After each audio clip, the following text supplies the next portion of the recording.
Nandito ako sa labas ng bahay namin. Nakita niyo po yun. Ayan. Nagluluto ako ng ulam namin.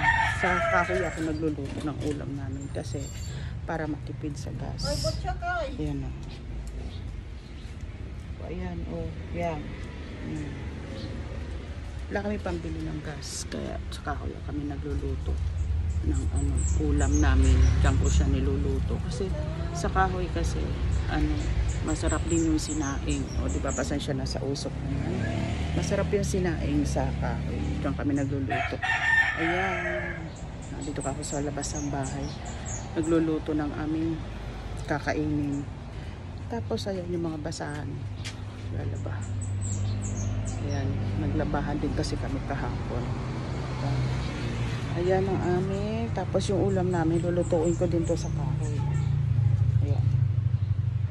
Itong ulam namin ngayon, lulutuin ko siya sa kahoy. Hindi pa kasi luto yung yung nakasalang namin.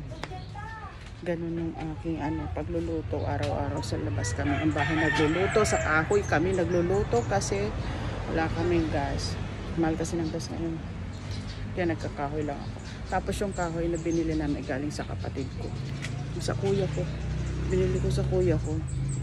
Kaya ganun lang ang aming ang aming pagluluto. Kumusta sa inyong lahat? Araw ng Monday ngayon. Pasensya naman na sa itsura. Ayan, habang dito ako sa labas. So, ayan, nagluluto ako. Tapos may mga pusa ako. Ayun o, yung pusa namin maliliit. Ayan, pinulot lang yan. Ayan o, pinulot lang yan kung saan.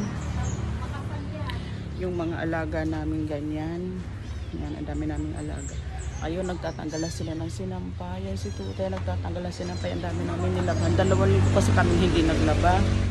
Ayan, sana maluto na yung niluluto ko dun ng kahoy. Yung kalan na yan sa kahoy, binili ko yan sa Tanay. 300 yata. Ayan. Diba? Ganun talaga pag walang gas. Ito kami nagluluto. Kasi okay lang naman magluto sa ganyan. Lalo na kapag hindi umuulan. Ayan, ang dami kong kahoy na stock. Ayan, ayun pa. Oh, ayun pa. Sa kapatid ko yun nabibili.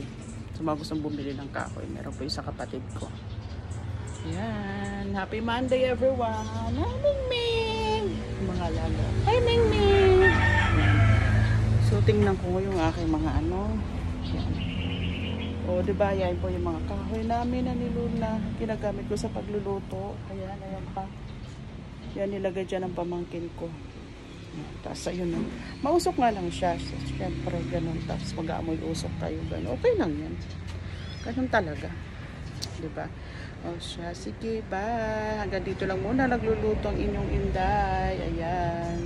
Thank you for watching. God bless.